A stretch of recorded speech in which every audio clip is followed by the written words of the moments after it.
इस सरकार ने इस बजट से लगभग देश के हर वर्ग को निराश किया। भारतीय जनता पार्टी के अपने समर्थक भी, अपने वोटर भी इस बजट से बेहद निराश हैं। और सरकार जो हमसे इतना टैक्स लेती है, उसके बदले में सरकार हमें देती क्या है? आज मुझे ये कहने में बिल्कुल भी गुरेज नहीं है that sir we in India today pay taxes like England to get services like Somalia.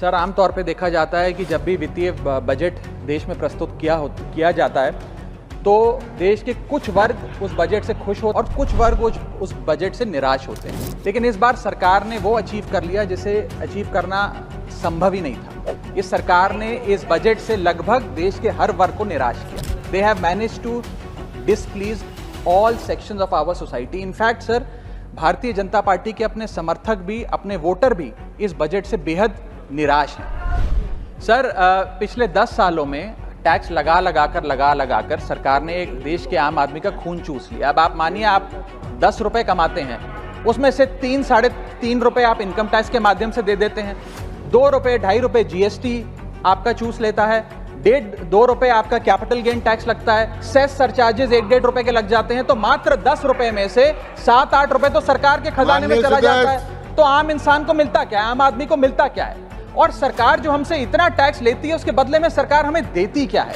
कौन सी ऐसी अंतर्राष्ट्रीय सेवाएं, world class health care, education, transport सुविधाएं सरकार बदले में देशवासियों को देती है? मैं ये भी पूछना चाहता हूं। इसीलिए आज मुझे ये कहने में बिल्कुल भी गुरेज नहीं है that sir we in India today pay taxes like England to get services like Somalia.